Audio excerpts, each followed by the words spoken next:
জি হ্যাঁ, আপনি কি চৌখালিতেও ছিলেন মনে হয়? চৌখালিতেও ছিলেন, তাই দেখেছেন তো।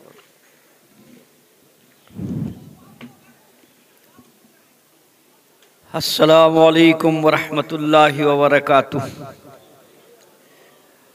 নাহমাদুহু ওয়া নাস্তাঈনুহু ওয়া নাস্তাগফিরুহু ওয়া নু'মিনু বিহি ওয়া নাতাওয়াক্কালু আলাইহি ওয়া নাউযু বিল্লাহি মিন শুরুরি আনফুসিনা ওয়া মিন সাইয়্যাতি আমালিনা। মান ইয়াহদিহিল্লাহু ফালা মুযিল্লা লাহু ওয়া মান ইউযলিলহু ফালা হাদিয়া লাহু। ونشهد أن لا إله إلا الله ونشهد أن محمدا عبده ورسوله أرسله بالحق بشيرا ونذيرا وداعيا إلى الله بإذنه وسراجا منيرا. أما بعد فأعوذ بالله من الشيطان الرجيم. بسم الله الرحمن الرحيم. كل نفس ذائقة الموت. وأيضا قال تعالى بسم الله الرحمن الرحيم وما خلقت الجن والإنس إلا ليعبدون. وقال رسول الله صلى الله عليه وسلم أكثروا ذكر هازم اللذات الموت. وأيضا قال عليه السلام لا تزال قدم ابن آدم حتى يسأل عن خمس: عن حياته فيما أفناه، وعن شبابه فيما أبلاه، وعن ماله من أين اكتسب وأين أنفقه، وعن علمه ماذا عمل بما علم أو كما قال عليه الصلاة والتسليم. সমস্ত প্রশংসা যাবতীয় গুণগান মহান আল্লাহ তাবারক ওয়া তাআলার জন্য।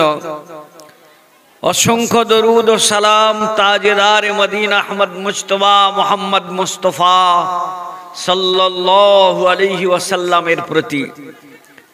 আজকের সভার সম্মানিত শ্রদ্ধেয় সভাপতি মুফতি ইয়াহিয়া খান সাহেব, আমন্ত্রিত উলামা একরাম, এলাকার ইসলাম দরদি মক্তব প্রেমী মুসলমান ভাইরা, পর্দার অন্তরালে মা ও বোনেরা, সকলকেই আন্তরিক মুবারকবাদ, শুভেচ্ছা ও অভিনন্দন জানিয়ে আল্লাহ এবং আল্লাহ রসুলের কিছু কথা আপনাদের সাথে আলাপ আলোচনা করব বলে আশা করছি। আল্লাহ তৌফিক দেন ইসলামের কথাকে ঠিকভাবে বলবার, শুনবার ও সেই অনুযায়ী জীবন গড়বার, আমল করবার তৌফিক দেন। বলুন আমিন সুম্মা আমিন।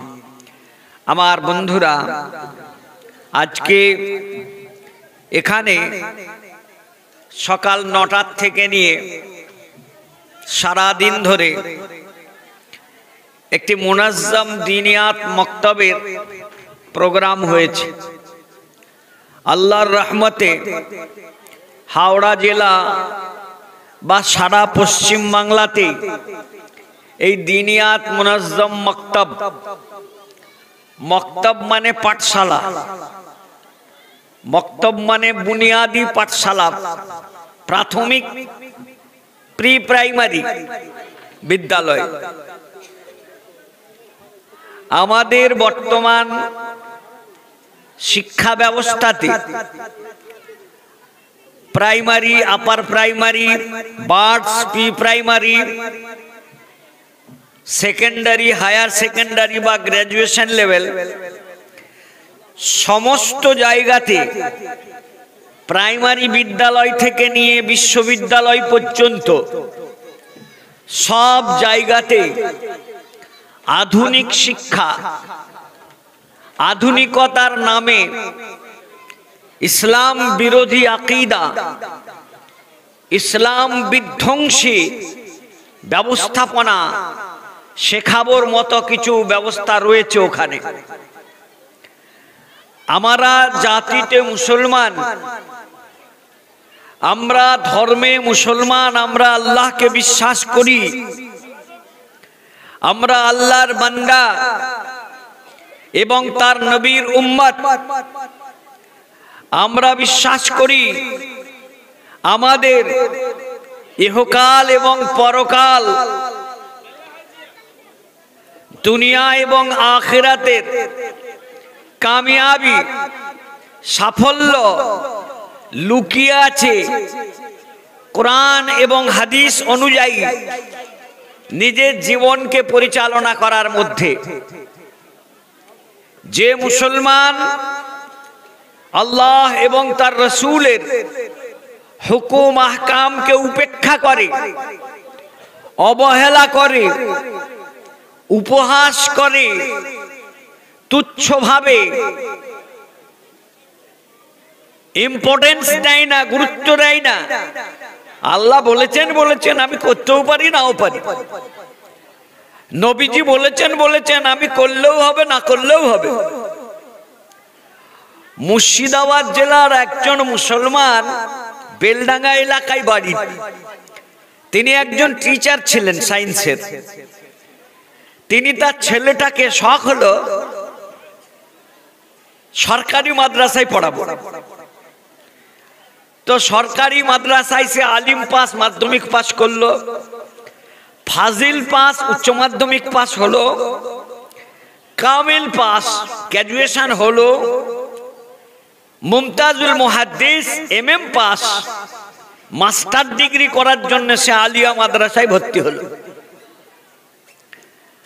আমি তাকে একদিন বললাম, আমার চেয়ে বয়সে বড় ছিলেন, যে তুমি তোমার আব্বার সমালোচনা করো কেন সব সময়? আমার আব্বা ভালো লোক নয়, আব্বার কি সমালোচনা করতে আছে?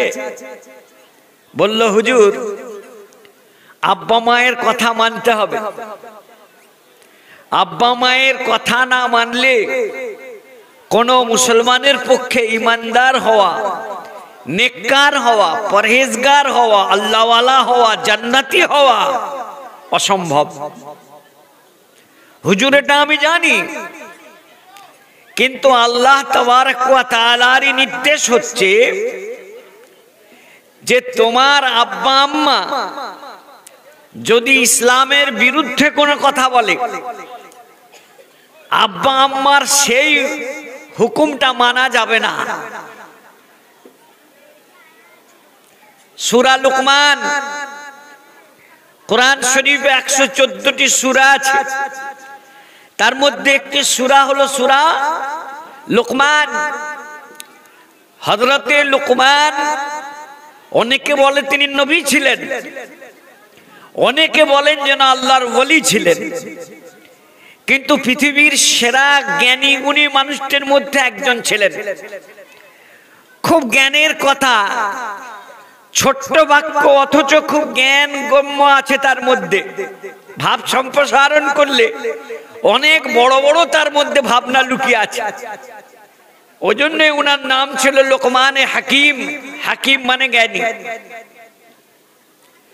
আল্লাহ পাক কোরআনের মধ্যে বলছে,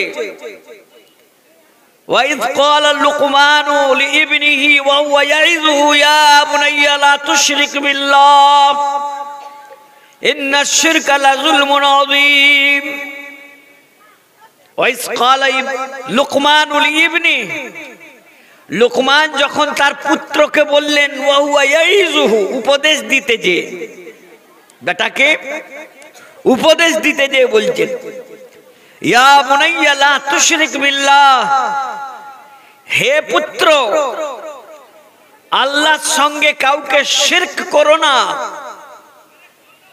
আল্লাহর সঙ্গে কাউকে শরীক করো না। ইন্নাশ শিরকা লাযুলমুন আযীম, শিরক হলো কঠিন বড় অবিচার এবং অত্যাচার। শিরক হলো কঠিন বড় অবিচার, অন্যায়, অত্যাচার। এই টুপিটা একজন মৌলানা সাহেবের মাথায় শোভা পায়, এই টুপিটা একজন নামাজি মুসল্লির মাথায় শোভা পায়। আমার বাড়ি চন্দ্রকোনা, পশ্চিম মেদিনীপুরে। হিন্দু ভাইয়েরা তাদের জন্মাষ্টমীতে একটা সং যাত্রা বের করলো।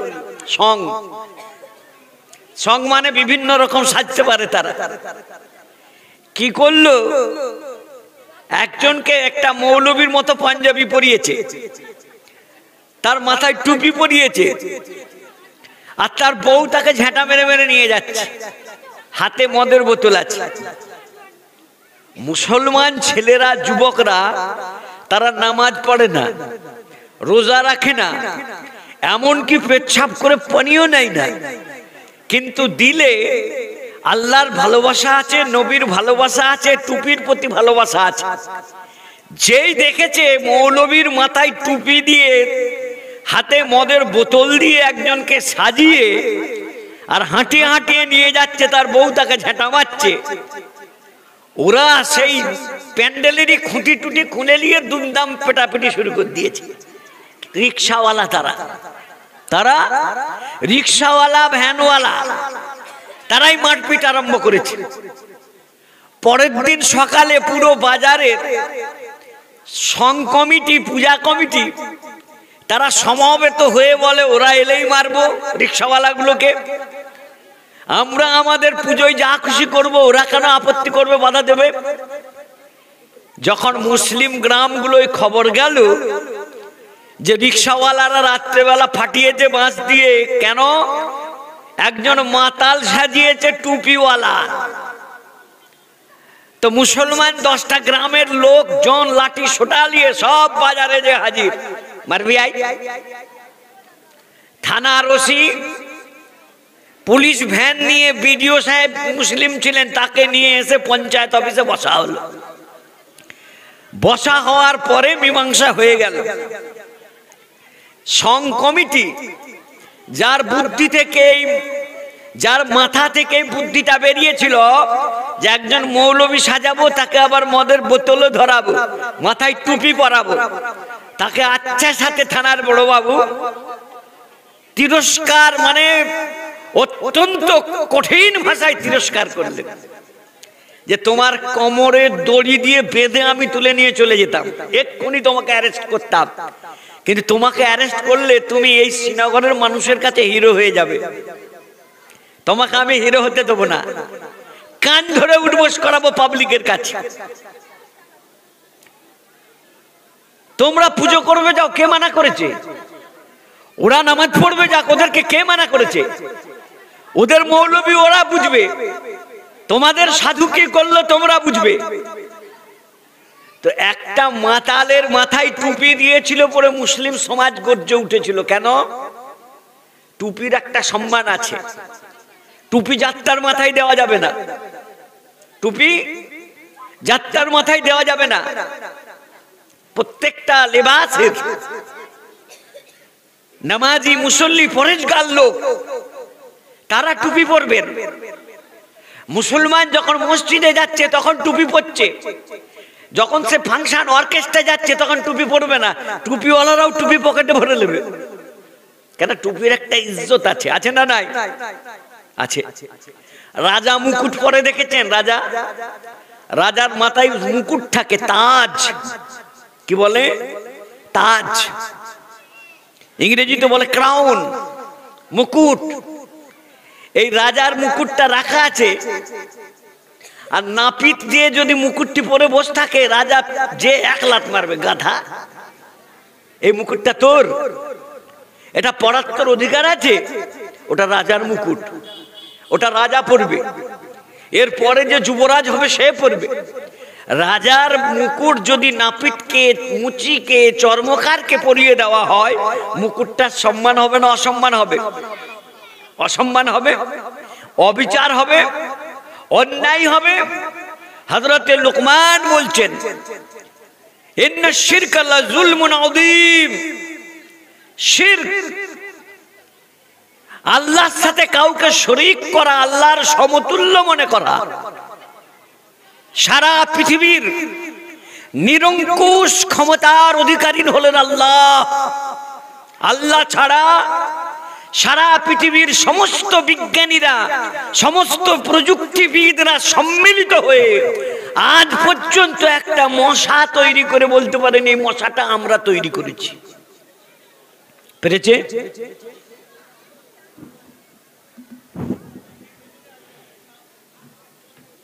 এক বোতল পানি তো এটা, যে কি লেখা আছে? বিশাখা। কি লেখা আছে? বিশাখা। এটা একটা কোম্পানির নাম। পানিটা ও তৈরি করেছে। পানিটা কার? পানিটা পাতালের পানি, আকাশের পানি। ও সাবমার্সিবল দিয়ে, মেশিন দিয়ে তুলেছে, একটু ছাঁকাই বাছাই পিউরিফাইড করেছে, এক ফোঁটা মিনারেলস দিয়েছে, 20 লিটার পানিতে এক ফোঁটা মিনারেলস দিয়েছে, দিয়ে বললো এটা আমার পানি, তোর বাপের পানি এটা? হ্যাঁ, সারা পৃথিবীর সমস্ত বিজ্ঞানীরা মিলে মেহনত করে আজও অবধি এক ফোঁটা পানি তারা তৈরি করতে পারে না।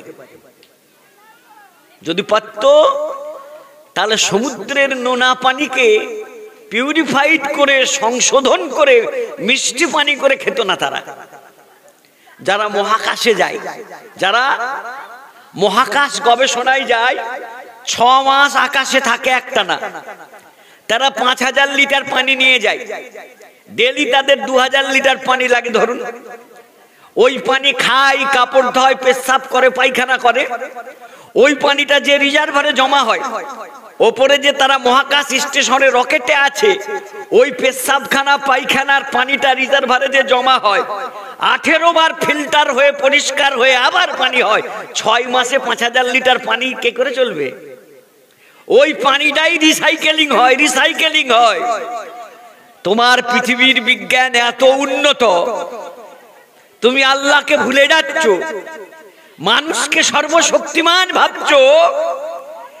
1 লিটার পানি তৈরি করো, 1 ফোঁটা পানি তৈরি করো, পেরেছে? পারেনি। কিয়ামত পর্যন্ত পারবেনি। যে পাঞ্জাবের একটা জলাধার তৈরি হলো। জলাধার মানে বড় ব্যারেজ, যেমন ফারাক্কার জলাধার ব্যারেজ আছে, হ্যাঁ, ম্যাসেঞ্জার আছে ঝাড়খণ্ডে। পাঞ্জাবে একটা বড় ড্যাম তৈরি হলো, জলাধার তৈরি হইল। ফারাক্কায় আছে জলাধার, কংসাবতী মুকুটমণিপুরে আছে, শুধু পানি আর পানি, পানি আর পানি। একটা জলাধার তৈরি হলো। সেই ব্যারেজটাকে উদ্বোধন করতে এলেন ভারতের প্রথম প্রধানমন্ত্রী জওহরলাল নেহরু। জওহরলাল উদ্বোধন করতে এসে ভাষণে বলছেন, আমরা আকাশের পানি হলে চাষ করব, না হলে ওপর দিয়ে চ্যাটারু পাখির মতো পা তুলে বসে থাকবো, চাতক পাখির মতো। আল্লাহ মেঘ দে, পানি দে, মেঘ দে রে, বাংলাদেশের গান আমরা আর গাইব না, আর মেঘের পানি লাগবে না। আমরা এত কিউসেক পানিকে সংরক্ষণ করেছি, লক্ষ লক্ষ লিটার পানি আমরা ধরে রেখেছি। আল্লাহর পানি না হলেও আমাদের সারা বছর চাষবাস চলবে। আকাশের পানি, তিনি আল্লাহ নামটা বলেননি, অত অবিবেচক লোক ছিলেন না তিনি। নেহরু খুব পণ্ডিত মানুষ ছিলেন। আকাশের পানি এলে চাষ হবে, না হলে চাষ হবে না। আমরা চাতক পাখির মতন আকাশের দিকে চেয়ে বসে থাকবো, ওই দিন আর নেই। আমরা সুইচ টিপবো, পানি হা সাই সাই করে বেরিয়ে যাবে। 2000 কিউসেক পানি ছাড়লো, 1 লাখ গ্যালন পানি ছাড়লো, ডিভিসি পানি ছাড়ছে, হয় না? হয়নি? বলে আল্লাহ পানি দেবে, আকাশের পানির অপেক্ষা আমরা আর করব না। জওহরলালের ভাষণ শুরু, আল্লাহর বৃষ্টি শুরু, থামাথামি না। 1 সপ্তাহ টানা বৃষ্টি, 1 সপ্তাহ টানা বৃষ্টি। বাঁধ ভেঙে ধূলিসাৎ হয়ে গেল, বাঁধ ভেঙে ধূলিসাৎ হয়ে গেল। বলে ওরে বাঁধটা নির্মাণ করবি, আজ জওহরলালকে ডাকিস নু বেটা। এমন ভাষণ দিল, আল্লাহ ডুবিয়ে দিচ্ছে, আল্লাহ ডুবিয়ে দিচ্ছে। আল্লাহ যখন দেয়, সারা পৃথিবীর মানুষ পানি রাখার জায়গা পায় না। আর আল্লাহ যখন পানি বন্ধ করে দেয়, গোটা পৃথিবী ফুটি ফাটা হয়ে যায়। আল্লাহ পানি না দেওয়া পর্যন্ত পানি হয় না। মঙ্গল গ্রহে কোটি কোটি টাকা খরচ করে মানুষ গেছে, কিসের জন্য? ওখানের মাটি পরীক্ষা করছে, দেখি ওই মাটিতে কোনোদিন পানি ছিল কিনা গবেষণা করে দেখব। চাঁদে মাটি বিক্রি হচ্ছে জানেন আপনারা? চাঁদে, হ্যাঁ, এই পৃথিবী একদিন ধ্বংস হবে, সেই ধ্বংসটার নাম আমরা বলেছি কিয়ামত। পৃথিবীর প্রত্যেকটা ধর্মের মানুষ বলেছে ওটাকে কিয়ামত। কিয়ামত মানে মহাপ্রলয়, গোটা পৃথিবী লন্ডভন্ড হয়ে যাবে, ধ্বংস হয়ে যাবে। আল্লাহ কোরআনের মধ্যে বলছেন ইজা জুলজিলাতিল আরদু জিলজালাহা ওয়া আখরাজাতিল আরদু আসকালাহা ওয়া ক্বালাল ইনসানু মা লাহা ইয়াওমাইযিন তুহাদ্দিসু আখবারাহা বিআন্না রাব্বাকা আওহা লাহা। ইজা জুলজিলাতিল আরদু জিলজালাহা, পৃথিবী যখন প্রকম্পিত হবে, ভূমিকম্পিত হবে তীব্রভাবে, জিলজালাহা ওয়া আখরাজাতিল আরদু আসকালাহা, মাটি তার ভেতরে যত বোঝা আছে, সোনা দানা আছে, মৃতদেহ আছে, সব উগলে দেবে। মাটির ভেতরে সোনা আছে, লোহা আছে, কয়লা আছে, হিলিয়াম আছে, লিথিয়াম আছে। পৃথিবীর এমন কোন বস্তু নাই যা মাটির তলায় নাই। যে আপনি টন টন লোহাকে মাটিতে পুঁতে দেন, 10 বছর পরে দেখবেন মাটি খেয়ে নিয়েছে। মাটির কাজ কি? খেয়ে নেওয়া। মাটির কাজ খেয়ে নেওয়া। শাল কাঠ আপনি 20 বছর পুঁতে রেখে দেন, দেখবেন মাটি খেয়ে নিয়েছে। হাতি, ডাইনোসর, কোটি কোটি মানুষের দেহ মাটিতে পুঁতে দেন, 5 বছর পরে দেখবেন মাটি কি করেছে? খেয়ে ফেলেছে, হজম করে ফেলেছে। এক মুঠো ধানের বীজ মাটিতে ছড়িয়ে দেন, আল্লাহ যদি বলতেন মাটি তুই খেলে, তোমরা না খেয়ে মরে যেতে। হ্যাঁ, মাটি লোহা খায়, মাটি কাঠ খায়, মাটি কয়লা খায়, মাটি ডাইনোসর খায়, হাতি খায়, সব খায়। কিন্তু আল্লাহ বললেন ওরে মাটি সব খেলে আমার মখলুকাত খাবে কি? তুই সব খাবি। হ্যাঁ, লোহা, তামা, দস্তা সব গিলে নিবি, হজম করে নিবি। কিন্তু আমার বান্দারা যখন মাটিটাই লাঙল করে এক মুঠো ধানের বীজ ছড়িয়ে দেবে, তখন কি করবি? তখন গিলে নিবি না, খেয়ে নিবি না, তখন উগলে দিবি। আল্লাহ বলছেন মাসালুল লাযিনা ইউনফিকুনা আমওয়ালাহুম ফি সাবিলিল্লাহ, আল্লাহর রাস্তায় যারা একটা দানা খরচা করে তাদের উদাহরণ এমন, কামাসালি হাব্বাতিন আমবাতাত সাবআ সানাবিলা, যেমন একটা ধানের দানাকে ফেলে দিল, তার থেকে গাছ বেরোলো, চারা বেরোলো, 7টা শীষ বাড়ালো। কটা শীষ? আল্লাহ উদাহরণ বলছেন 7টা শীষ বাড়ালো। ফি কুল্লি সুম্বুলাতিন মিয়াতু হাব্বা, আর প্রত্যেকটা শীষে 100 করে দানা। এক দানা থেকে আল্লাহ 700 দানা তৈরি করেন। আল্লাহু ইউযাইফু লিমান ইয়াশা, আল্লাহ চাইলে আরো বাড়িয়ে দিতে পারেন, 70,000 বাড়িয়ে দিতে পারেন। জি, আল্লাহ চাইলে ওই ধানের দাঁত বীজকেও গিলে খেয়ে নিত মাটি। আল্লাহ হুকুম দেয়নি, খাওয়া যাবে না, খাওয়া যাবে না। ওয়াখরাজাতিল আরদু আসকালাহা, মাটি তার পেটের ভেতরে যা কিছু বোঝা আছে, কোটি কোটি টন টন সোনা আছে, মানব দেহ আছে, সব মাটি উগলে দেবে। মাটি থেকে সব বেরোবে। ইয়াউমাইযিন তুহাদ্দিসু আখবারাহা, মাটিকে জিজ্ঞাসা করা হবে, এই মাটি তুমি এমন কেন করছো? বলবে বিআন্না রাব্বাকা আওহা লাহা, আমার রব, আমার প্রভু আজকে নির্দেশ দিয়েছেন, আজ পেটে কিছু রাখা যাবে না, সব বমি করেও বের করে দিতে হবে। বমি করেও বের করে দিতে হবে। এর নাম কিয়ামত। এটা হলো প্রথম কিয়ামত। দ্বিতীয় কিয়ামত, দুটো কিয়ামত হবে। একটা কিয়ামতে আল্লাহ পাক বলছেন আল কারিয়া তুমাল কারিয়া ওয়া মা আদরাকা মাল কারিয়া। কারা ইয়াকরাউ মানে খটখট করা। কারো বাড়িতে যে শিকল নাড়ান না, কড়া নাড়ানো, হাজী সাহেব আছেন, এই ঠক ঠক করা। কারা ইয়াকরাউ, আল কারিয়া তুমাল কারিয়া, ঠক ঠককারিনী, মাল কারিয়া, তুমি কি জানো ঠক ঠককারী কি জিনিস?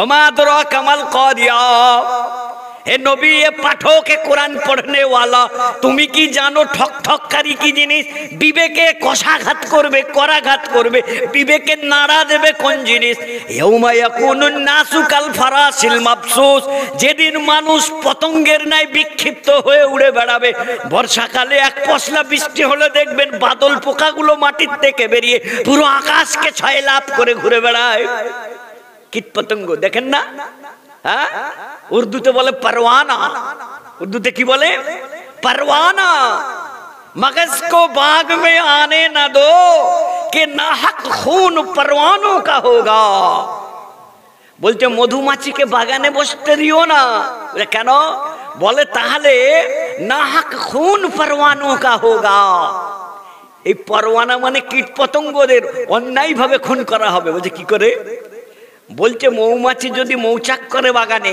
মৌচাকের মৌটা বের করে নেওয়ার পরে যে আঠাটা মোমটা রয়ে যায় ওটা থেকে মোমবাতি তৈরি হয় আর মোমবাতি করে আলো জ্বাললেই পরওয়ানা আসবে বাদল পোকা আসবে পোকামাকড় আসবে কীট পতঙ্গ আসবে তারা আগুনে ঝাঁপ দেবে তারা পুড়ে পুড়ে মরবে কীট পতঙ্গ পোকামাকড়া ইয়াউমা ইয়াকুনুন নাসু কাল ফারাসিল মাবসুস যেদিন মানুষ বিক্ষিপ্ত পোকামাকড় কীট পতঙ্গের মতো দিশাহারা হয়ে উড়ে বেড়াবে ওয়াতাকুনুল জিবালু কালিহিনিল মানফুস আর পাহাড়গুলো কেমন হবে লেপ ধুনাই করলে পারা তুলোকে লাঠি দিয়ে বাঁধালে যেমন তুলোর ছোট ছোট দানা তুলোর ছোট ছোট কোনা বাতাসে উড়িয়ে নিয়ে চলে যায় শিমুল গাছের ফল পাকলে দেখবেন চৈত্র মাসে ফলগুলো পেকে গেলে পারা তার থেকে তুলোর টুকরো টুকরো দানা দানা ঝড়ে উড়ে উড়ে বেড়ায় দেখেছেন কেউ হ্যাঁ আলিহিন মানে তুলা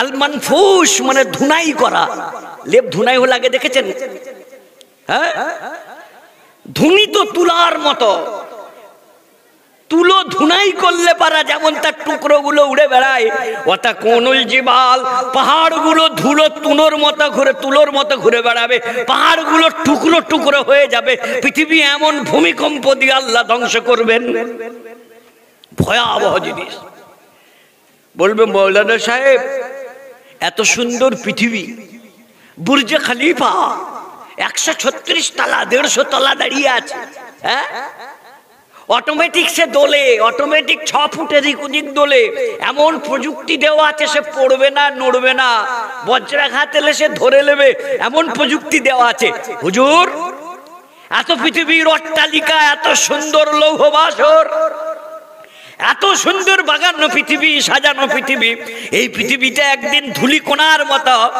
হ্যাঁ হাবাম মানসুরা ধুলিকণার মতো উড়ে বেড়াবে ধুলিকণা বুঝেন শীতকালে সূর্যের আলো উঠেছে জানলাটা বন্ধ করা ছিল একটু ফাঁকা ওই ফাঁক দিয়ে আলো আসে আলোর কিরণ আসে ওই কিরণের দিকে তাকালে দেখবেন কিছু ধুলো উড়ে বেড়াচ্ছে সেই ধুলিকণাগুলো অনুপরমাণুর মতন দেখা যায় হাবাম মানসুরা বিক্ষিপ্ত ধুলিকণার মতো পাহাড়গুলো সব অনুপরমাণু হয়ে যাবে পাহাড়গুলো ছাতু করে দেবেন আল্লাহ পাক ভাববেন ফ্যান্টাসিজম কল্পবিজ্ঞান হচ্ছে কল্পনার গরু গাছে ওঠে খেয়ালি পোলাও পাকাচ্ছেন হুজুররা বলছে কিয়ামত হবে এত সুন্দর পৃথিবীটা ধ্বংস হয়ে যাবে তা আবার হয় এক শ্রেণীর নব্য শিক্ষিত আধুনিক চেতনার মানুষ যারা কলেজে পড়েছে বিশ্ববিদ্যালয়ে পড়েছে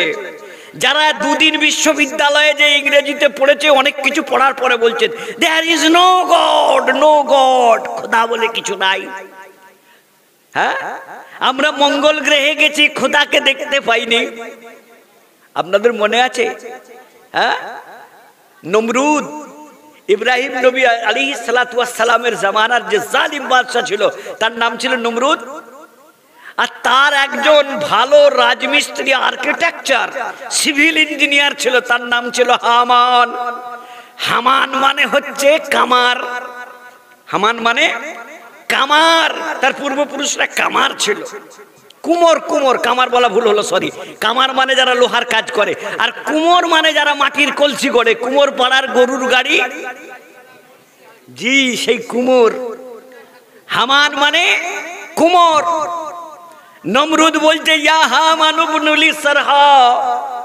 এই হামান আমার জন্য একটা লম্বা টাওয়ার তৈরি করো বুর্জে খলিফার মতন, কঠিন বড় উঁচু টাওয়ারে আমি উঠবো। লাল্লি আত্তালিউ আলা ইলাহি মুসা, মুসা নবীর সময়, মুসা নবীর সময় বলছে আমি উঁকি মেরে দেখবো, উঁকি ঝুঁকি মেরে দূরবীন নিয়ে দেখবো, টেলিস্কোপ নিয়ে দেখবো মুসার খোদাকে, ফেরাউনের মুসার খোদাকে, হারুনের খোদাকে দেখা যায় নাকি। তীর মারল, তীরটা ফিরে এলো, কিচ্ছু নেই। বলছে কই আল্লাহ বলে কিছু নেই, আসমানে আমি কিচ্ছু দেখতে পাইনি। স্কাই ইজ দ্য বুম, আকাশ হলো মহাশূন্য। আর মুসলমানরা বলে মহানবী সাল্লাল্লাহু আলাইহি সাল্লাম মেরাজের রাত্রে আর একটার পর একটা আকাশ টপকে গেছিলেন। প্রথম আসমান টপকালেন, দ্বিতীয় আসমান টপকালেন। বলে উড়তা হুয়া ঘোড়া মে চড়কর আপ আলাইহিস সালাম মেরাজ মে গয়ে। ঠাট্টা করে বলে এগুলো, উড়তা হুয়া ঘোড়া, পক্ষীরাজের ঘোড়া। যে বলে কিয়ামত হবে, এত সুন্দর পৃথিবী, টেকনোলজি প্রযুক্তি এত এগিয়ে যাচ্ছে, দুনিয়া কি ধ্বংস হবে? পৃথিবীর সর্বকালের সেরা তিনজন বিজ্ঞানী আছেন। একজন হলেন আইজাক নিউটন, নাম শুনেছেন? Isaac Newton. আইজাক এটা হলো হিব্রু শব্দ, এর আরবি উচ্চারণ হলো ইসহাক। ইসহাক নবীর নামটা ইসরায়েলিদের ভাষাতে আইজাক, ইসহাক, ইজাক থেকে আইজাক করে দিয়েছিল, আইজাক নিউটন। তৃতীয় বড় বিজ্ঞানী হলেন কে? Albert Einstein. Albert Einstein. তারপরে একজন বড় বিজ্ঞানী জন্মালেন, যিনি প্রতিবন্ধী। যিনি প্রতিবন্ধী। প্রতিবন্ধী মানে কেমন জানেন? হুইল চেয়ার, তাকে ঠেলে ঠেলে নিয়ে যেতে হয়, চলতে পারে না, হাত নাড়তে পারে না, কথা বলতে পারে না, জিভটা নড়ে না। কিন্তু পৃথিবীর সেরা সর্বকালীন 3 নম্বর বিজ্ঞানী হলেন Stephen Hawking. Stephen Hawking, Stephen Hawking. উনি বললেন কি? বলে পৃথিবী একদিন ধ্বংস হবে, পৃথিবী একদিন ধ্বংস হবে। বলে কি করে হবে? বলে গ্লোবাল ওয়ার্মিং, বিশ্ব উষ্ণায়ন। পৃথিবী গরম হচ্ছে, গরম হচ্ছে, গরম হচ্ছে। আজকের মানুষরা এসি ছাড়া বাঁচতে পারে না। আপনাদের দাদুরা এসি কেন, তাল পাতার পাখা দিয়ে জীবন কাটিয়ে দিয়েছে, এখন পারবেন না। আগে যে বাতাস ছিল নগরায়নের জন্য, সবুজায়নকে ধ্বংস করে নগরায়ন, শুধু বিল্ডিং তৈরি করা হচ্ছে, ঘর, কংক্রিটের জঙ্গল তৈরি করা হচ্ছে, হাওয়া বাতাস বয় না। আর পৃথিবীর সুমেরু এবং কুমেরু অঞ্চলের যে বরফগুলো ছিল সব ধসে ধসে ধসে ধসে খসে খসে পড়ে যাচ্ছে, বরফ গলে যাচ্ছে। পৃথিবী টেম্পারেচার বাড়ছে, পৃথিবীর টেম্পারেচার বাড়ছে। তারকার মৃত্যু হয় জানেন? তারকার মৃত্যু জানেন না? আকাশে একটা তারা কোটি কোটি বছর ধরে জ্বলতে জ্বলতে জ্বলতে জ্বলতে জ্বলতে জ্বলতে বাল্ব যেমন গরম হয়ে যায়, ফটাস করে বাস্ত হয়ে যায়। একটা তারকা 1 কোটি বছর, 2 কোটি বছর, 4 কোটি বছর পরে মৃত্যু হয়। তার কি হয়? বিস্ফোরণ হয়।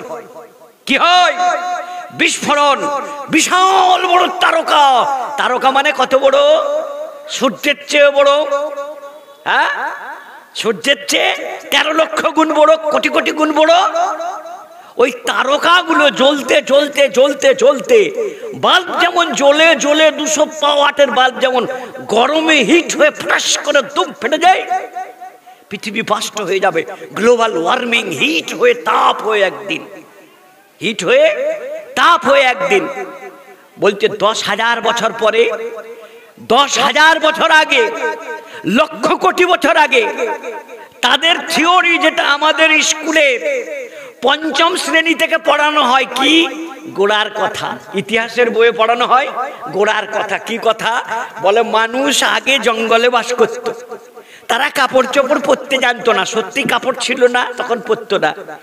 কিন্তু আমরা বলছি এটা ভুল, পরে ভুল বলছি আমরা, জি পরে বলছি। বলছে মানুষ বনে জঙ্গলে বাস করত, শিকার করে খেত, আস্তে আস্তে চাষাবাদ শিখলো, পৃথিবীর মানুষের জীবনের সবচেয়ে বড় বৈপ্লবিক পরিবর্তন হলো কখন?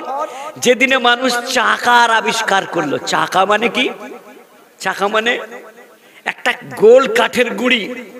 তারা কি করলো? পুরো গুঁড়িটাকেই ওই একটা চাকাকে গোল রোলের মতো করে তার উপরে একটা পাটা দিয়ে তার উপরে বসে তারা কি করলো? দৌড়তে লাগলো। তাকে ঘোড়া দিয়ে গরু দিয়ে বেঁধে টানাতে লাগলো। গরুর গাড়ির চাকা দেখেছেন? এই চাকা আবিষ্কার পৃথিবীর ইতিহাসের বলছে বিপ্লব ঘটিয়ে দিল। বলছে এই যে মানুষ গুহার জীবন থেকে পাথরে পাথর ঘষে আগুন জ্বালিয়ে চকমকি জ্বালিয়ে জীবনে, আজকে মানুষ 50 টাকা দিয়ে একটা লাইটার কিনে আনছে, ফটাস করে টিপতে চলে যাচ্ছে, ম্যাচিসও লাগে না।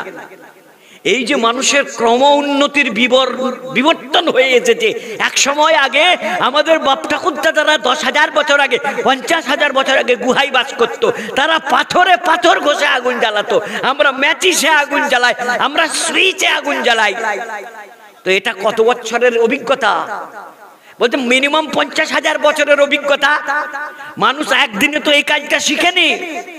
তাহলে এই মানুষগুলো যদি পৃথিবী যখন ধূলিসাৎ হয়ে যাবে, কিয়ামত আল্লাহ করে দেবেন, তখন এই নলেজ গুলো সব কবরে চলে যাবে। তাহলে এই যে মানুষ রকেট আবিষ্কার করেছে, গরুর গাড়ির থেকে রকেট, কত হাজার বছরের দৌড়, এটা বুঝতে পারছেন? বলছে এই যে বিদ্যা, এই যে নলেজ, রাতারাতি যখন পৃথিবী বিস্ফোরিত হয়ে সকল মানব জাতি মরে যাবে, তাহলে রকেটের বিদ্যাটা কোথায় থাকবে? পৃথিবীর সব মানুষ মরে যাবে। রকেট আবিষ্কার করবে কে? বলছে এই যে আমরা মানুষ আছি পৃথিবীতে 600 কোটি, বলছে কিছু চারা করে রাখতে হবে। কে বলছেন? Stephen Hawking. আচ্ছা, আপনারা চৈত্র মাসে খরার ধান চাষ করেন তো? বৈশাখ জ্যৈষ্ঠ মাস করে খরার ধান চাষ করেন। খরার ধান চাষ করে যতটা ধান খাওয়ার প্রয়োজন তার জন্য রাখেন, বাকি ধানটা বিক্রি করে দেন। আর আগের বছর চাষ করব বলে 50 কেজি ধান বীজ তলা হিসাবে তুলে রেখে দেন, যত্ন করে হেফাজত করে। বীজ ধান রাখা হয় না? হয়নি? হ্যাঁ, স্টিফেন হকিং বলছে এই মানুষের কিছু বীজ ধান রাখতে হবে। বলছে কেন? বলছে সব মরে যাবে, সব মরে যাবে। তারপরে এই পৃথিবীর যে এই নলেজ, এই যে প্রতিভা, এই যে জ্ঞান, এই যে আবিষ্কার, মানুষ যদি সব মরে যায়, পৃথিবীর সব নলেজ শেষ হয়ে যাবে। বলতে 100টা মানুষকে রকেটে করে পাঠিয়ে দাও কোথায়? মঙ্গল গ্রহে। তারা সেখানে যে বসবাস করবে, তারা সেখানে যে সন্তান তৈরি করবে, এখান থেকে খাবার বেঁধে নিয়ে চলে যাবে। যারা যাবে তারা আর পৃথিবীতে কোনোদিন ফিরতে পারবে না। কথা বুঝে আসছে? যারা যাবে রকেটে তারা আর কোনোদিন পৃথিবীতে ফিরে আসতে পারবে না। যে জ্বালানিটা যাবে, আসার মতো আর জ্বালানি পাবে না, আসার মতো জ্বালানি আর পাবে না। বলে ওখানে যে তারা রয়ে যাবে। 50 জন পাঠিয়ে দাও, তারা সেখানে কিছু খাবার দাবার বেঁধে নিয়ে যাবে। সেখানে যে ধান চাষ করবে, সেখানে যে গম চাষ করবে, পাট চাষ করবে, সব করবে। আর আদম চাষ করবে। আদম চাষ মানে মানুষের বাচ্চা কাচ্চা তৈরি করবে। হ্যাঁ, এখানের মানুষগুলো মরে গেলে ওখান থেকে ধান নিয়ে এসে আবার অন্য গ্রহে আমরা পৃথিবী আবাদ করব। বেটা খোঁড়া বিজ্ঞানীরও ভয় লেগে গেছে। যারা বলছে বিজ্ঞান সর্বশক্তিমান, বিজ্ঞান সব সৃষ্টি করতে পারে, আমরা বলি ওই বিজ্ঞানী খোঁড়াটাকে সোজা করে দে বাবা, তোর মেডিসিনের কত ক্ষমতা। স্টিফেন হকিং বলতে পৃথিবীতে খোদা বলে কিছু নাই, যা আছি সব আমরাই। আমরা বিজ্ঞান যা দান করেছি এটাই শেষ কথা, খোদা বলে কিছু নাই। তুই যদি সব করেছিস তো তোর পাটা সোজা কর না। তার পা খোড়া, তার হাত খোড়া, তার মাথাটা শুধু ভালো ছিল, তার জিভটা খোড়া, প্যারালাইজড। কি করে কথা বলতে জানেন? তার জিভের তলায় একটা হাই সেন্সার কম্পিউটারের চিপ লাগানো ছিল, সেন্সার লাগানো ছিল। সে জিভটা হালকা করে টিপে ধরতো আর স্ক্রিনে লেখা উঠতো। বিজ্ঞানী এই কথা বলতে চাইছে। গোটা পৃথিবীর সেরা বিজ্ঞানী, পৃথিবীর সেরা বিজ্ঞানী, brief history of the time, সময়ের সংক্ষিপ্ত ইতিহাস বইটা পড়লে যারা পড়েছে তারা জানে যে কি বড় মেধা, কি বড় মাথা তার ছিল। তিনিও বলছেন পৃথিবী ধ্বংস হয়ে যাবে, পৃথিবী ধ্বংস হওয়ার আগে আমরা ধ্বংস হব। হ্যাঁ, পৃথিবীতে কোনো মানুষ এই যুগে বলতে পারবে আমি 1000 বছর বেঁচে থাকবো।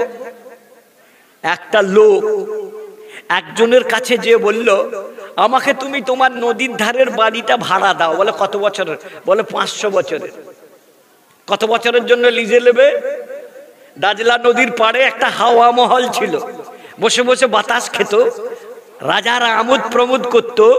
তো একজন লোক, তার নাম ছিল তাস্তাকিন, সে যে সেই বাড়ি মালিককে বলল, তুমি এই বাড়িটা আমাকে 500 বছরের জন্য ভাড়া দাও।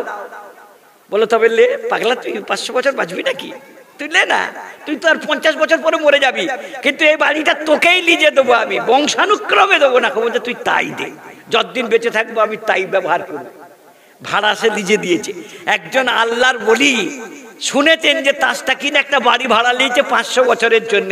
তিনি মজলিসে ওয়াজ করছিলেন, তিনি বলছেন, ওগো শুনেছো আজরাইল আলাইহিস সালামের মৃত্যু হয়ে গেছে। বলছে কেন? বলছে আজরাইল বেঁচে থাকলেও বেটা 500 বছরের জন্য ঘর ভাড়া নেয়। ও বেঁচে, ও ভেবে নিয়েছে যে আজরাইল আর বেঁচে নেই, মনে হয় আমি আর মরবো না, তাই 500 বছরের জন্য বাড়ি ভাড়া নিয়েছে। কুল্লু নাফসিন সাইকাতুল মউত, পৃথিবীর প্রত্যেকটা প্রাণীকে, যার প্রাণ আছে, যার জীবন আছে, তাকে মৃত্যুর স্বাদ ভক্ষণ করতে হবে, চাকতে হবে। জি, আপনারা জানেন পৃথিবীর সবচেয়ে বড় সেলিব্রিটি, সেলিব্রিটি কাদের বলে জানেন? যারা একটু নাচা কোদা করে, জোকারি করে মানুষকে এন্টারটেনমেন্ট করে, তাদেরকে সেলিব্রিটি বলে। তো হ্যাঁ, সিনেমাতে, যাত্রাতে, থিয়েটারে একটু অঙ্গভঙ্গি করে, জোকারি করে মানুষকে হাসিয়ে আনন্দ দেয়, এরা সেলিব্রিটি। ড্যান্স করে, হাঙ্গামা করে, নাচ গান করে, গায়ক, নায়ক, অভিনেতা, এরা সেলিব্রিটি। পৃথিবীর সর্বকালের সেরা সেলিব্রিটির একজন নাম বলছি, আপনারা অনেকে চেনেন। আমাদের ভারতের সেলিব্রিটি অমিতাভ বচ্চনের নাম শুনেছেন তো? অমিতাভ বচ্চন তার কাছে শিশু, অমিতাভ বচ্চন তার কাছে শিশু। তার যা টাকা, তার যা জনপ্রিয়তা, তার যা পপুলারিটি, গোটা পৃথিবী তাকে একবার দেখার জন্য অমিতাভ বচ্চনের মতন সেলিব্রিটিরা লাইন দিয়ে দাঁড়িয়ে থাকে দেখবো। সেই লোকটার নাম হলো মাইকেল জ্যাকসন। মাইকেল জ্যাকসন নাম শুনেছেন? Michael Jackson. সে 12 জন বিজ্ঞানী এবং ডাক্তার এবং চিকিৎসককে বেতন দিয়ে পুষে রেখেছিল। কিসের জন্য? বললো আমি যেন 150 বছর বাঁচি, আমি যেন 150 বছর বাঁচি। 12 জন ডাক্তার, বিজ্ঞানী, প্রযুক্তিবিদ। তার খাবার রেডি হওয়ার পরে ল্যাবরেটরিতে টেস্ট হতো আগে, খাবারটায় বিষ আছে কিনা, খাবারটায় দূষণ আছে কিনা, খাবারটা উপযোগী কিনা। তারপরে 3 জন ডাক্তার চেক আপ করে খেয়ে তারা বেঁচে থাকলে তারপরে মাইকেল জ্যাকসন খেত। এই ডাক্তারগুলোকে পুষেছিল, তোমরা সব সময় আমার চেক আপ করবে, body, whole body check up করবে, আমার মধ্যে কোনো রোগ যেন না আসে। আমি 150 বছর বাঁচতে চাই। কত বছর? 150 বছর। তিনি যে বিছানাটাই ঘুমাতেন, সেই বিছানার ছবি আমি দেখেছি। আইসিইউ, হসপিটালে যে আইসিইউ থাকে না, অক্সিজেন সিস্টেম, কৃত্রিম ভাবে তাকে বাঁচিয়ে রাখার লাইফ সিস্টেম থাকে, অক্সিজেন চালু থাকবে, হার্ট পাম্প হবে, এইরকম সব ব্যবস্থা। ওই রকম একটা কবরের মতো বিছানায় শুয়ে থাকতেন, যেখানে অক্সিজেনের কোনো ঘাটতি না হয়। এত হাই ফাই ট্রিটমেন্টের মধ্যে থাকতেন। তার ইচ্ছা ছিল আমি 150 বছর বাঁচবো। 1500 বছর ভাবেনি, 500 বছর ভাবেনি, মাত্র 150 বছর। আমেরিকায় কিছু ধনী লোক আছে যাদের মন হলো যে আজ না হলেও একদিন না একদিন অমৃত বলে একটা ওষুধ বানাবে, যে ওষুধটা বডিতে পুশ করলে পারা মৃত্যু বলে কোনো জিনিস হবে না, মৃত্যু বলে কোনো জিনিস আসবে না। কিন্তু সেই ওষুধটা তাদের ধারণায় যে আবিষ্কার হতে এখনো 100 বছর দেরি আছে। একটা ভুয়ো কোম্পানি অ্যাডভার্টাইজ করলো, আমরা আগামী 50 বছরে এমন একটা মেডিসিন আবিষ্কার করব যাতে মানুষ 1000 বছর, 2000 বছর, 5000 বছর বাঁচবে, কিন্তু ওষুধটা আবিষ্কার হতে 50 বছর লাগবে। তখন কি আপনি মরে ভূত হয়ে যাবেন? আপনার বডিটা, দেহটা মাটিতে, বালিতে কোনায় কোনায় মিশে যাবে, নহয় পুড়িয়ে ছাই হয়ে পঞ্চভূতে বিলীন হয়ে যাবেন আপনি। বললো না তারও ব্যবস্থা আছে। বলে কি? বলে তুমি আমাদেরকে 10 কোটি টাকা দাও। কি করবে? বলে আপনার বডিটাকে আমরা ফ্রিজে রেখে দেবো ফেরাউনের মতো। হ্যাঁ, শুটকি মাছ করে রেখে দেবো। শুটকি মাছ অনেকদিন থাকে না, যে বলে ফেরাউনের মতো শুটকি মাছ করে রেখে দেবো, ফ্রিজে রেখে দেবো, দামি রেফ্রিজারেটরে তোমার বডিটাকে 50 বছর আমরা পচতে দেবো না, এমন মেডিসিন দিয়ে মমি করে রাখবো। তারপরে ওষুধটা আসবে, ওই ওষুধটা তোমার বডিতে দিলেই তুমি বেঁচে উঠবে। বলছে কত লাগবে? বলছে 10 কোটি দিলেই হবে। বলে আরো 5 কোটি বার্তা দেবো, 50 কোটি ডলার দেবো, 15 কোটি ডলার দেবো। এরকম ভাঁওতা ব্যবসা শুরু হলো, বুঝলেন? আমেরিকার সরকার ধরে ফেলেছে যে এটা সম্ভব, অ্যারেস্ট করলো। এই মিস্টার মাইকেল জ্যাকসনের শখ হলো আমি 150 বছর বাঁচবো। আর কি বলে? আমার শরীর থেকে কিছু মাংসের সেল কেটে নাও, একটা আঙুল কেটে নাও। আচ্ছা, সফেদা গাছের ডাল কেটে বেশ ভালো করে তাকে পাঁক মাটিতে পুঁতে রাখলে পরে আর একটা গাছ তৈরি হয় না? হয়নি? এটাকে কি বলে? ক্লোনিং। ইংরেজিতে বলে ক্লোনিং, কলমে চারা। হ্যাঁ, মাইকেল জ্যাকসন বলল আমি মরে গেলেও যেন 1 ডজন মাইকেল জ্যাকসন বেঁচে থাকে, আমার ক্লোনিং করো। আমার একটা আঙুল থেকে নিয়ে ছুঁচ পরিমাণ একটা মাংস কেটে নাও, ওই মাংসের এক একটা সেল, এক একটা পরমাণু থেকে এক একটা মাইকেল জ্যাকসন তৈরি করো। বলতে পরে হবে, আগে 150 বছর বাঁচানোর ব্যবস্থাটা করি আপনাকে। কিন্তু এই সেলিব্রিটি গুলো, এই নামি দামি লোকগুলো, এদের ক্যারেক্টার হয় জঘন্য। ওর কি শখ হলো জানেন? আল্লাহ ওকে বেটা ছেলে করে জন্ম দিলেও বললো আমি বেটা ছেলে থাকবো না, অপারেশন করে বিটি ছেলে হব। হয়েছে রূপান্তরকামী। বাংলাদেশ তোলপাড় চলছে, বাংলাদেশ তোলপাড় চলছে শরীফ থেকে শরীফার গল্প নিয়ে। জানেন তো আপনারা যারা ফেসবুক সোশ্যাল করেন, আমার বন্ধুরা, কিছু মানুষ জন্মগতভাবে আল্লাহ তাদেরকে মিডিল টার্ম ফ্র্যাক্টার করে পাঠান। ব্রিটানিয়া 50-50, তারা পুরুষও নয়, তারা নারীও নয়। তারা ব্রিটানিয়া 50-50, মানে তারা পুরো পুরুষও নয় আর তারা পুরো নারীও নয়।